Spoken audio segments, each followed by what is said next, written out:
বাংলাদেশের ছাত্র রাজনীতিতে নতুন করে ঝড় তুলেছে সাম্প্রতিক এক দাবি। সামাজিক যোগাযোগ মাধ্যমে ভাইরাল হওয়া একটি পোস্টে দেখা গেছে নিষিদ্ধ ঘোষিত ছাত্র সংগঠন ছাত্রলীগের সাধারণ সম্পাদক শেখ ওয়ালি আসিফ ইনানকে গ্রেপ্তার করা হয়েছে। কিন্তু সত্যিই কি ইনান গ্রেফতার হয়েছেন? এমন কোনো ঘটনা কি আসলেই ঘটেছে? জানব পুরো ঘটনার বিস্তারিত। রিউমার স্ক্যানার নামের একটি ফ্যাক্ট চেকিং প্রতিষ্ঠান জানাচ্ছে ভিন্ন কথা। তাদের অনুসন্ধানে উঠে এসেছে নিষিদ্ধ ছাত্র সংগঠন ছাত্রলীগের সাধারণ সম্পাদক ইনান গ্রেপ্তার হওয়ার যে দাবিটি সামাজিক যোগাযোগ মাধ্যমে ভাইরাল হয়েছে সেটি ভুয়া এবং ভিত্তিহীন। এর সপক্ষে কোনো তথ্য বা প্রমাণ পাওয়া যায়নি। সামাজিক যোগাযোগ মাধ্যমে ছড়িয়ে পড়া বেশ কিছু পোস্টে দেখা যায় ইনানকে আইন শৃঙ্খলা রক্ষাকারী বাহিনী গ্রেফতার করেছে বলে দাবি করা হচ্ছে। তবে কোনো নির্ভরযোগ্য গণমাধ্যম কিংবা প্রামাণিক সূত্রে এমন কোনো তথ্যের সত্যতা পাওয়া যায়নি। আইন শৃঙ্খলা রক্ষাকারী বাহিনীর পক্ষ থেকেও এ বিষয়ে কোনো কিছু নিশ্চিত করা হয়নি।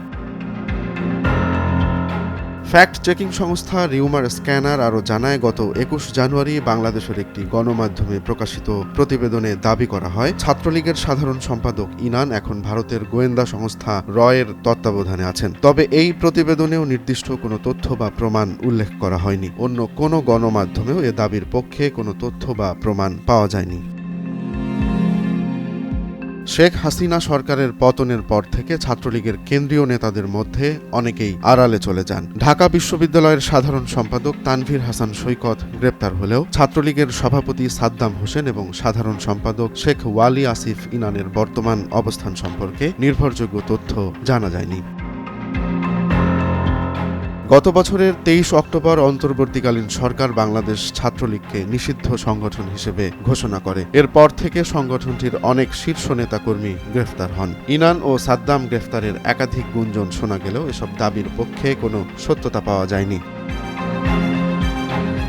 রিউমার স্ক্যানারের তথ্য মতে সামাজিক যোগাযোগ মাধ্যমে এমন গুজব ছড়ানো অন্য কোনো উদ্দেশ্য থাকতে পারে। এটি রাজনৈতিক উত্তেজনা বাড়ানোর প্রচেষ্টা হিসেবে করা হচ্ছে বলেও সন্দেহ করছেন অনেকে। সামাজিক যোগাযোগ মাধ্যমে ভাইরাল হওয়া প্রতিটি তথ্য সঠিক নয়। নিষিদ্ধ সংগঠন ছাত্রলীগের সাধারণ সম্পাদক ইনানকে গ্রেফতারের দাবি শুধুই একটি গুজব। রাজনৈতিক বা অন্য যে কোনো ঘটনার প্রকৃত তথ্য জানতে তাই বিশ্বস্ত গণমাধ্যমের উপর নির্ভর করা উচিত বলে মনে করছেন সংশ্লিষ্টরা। রোমান্স তালুকদার, নয়া দিগন্ত।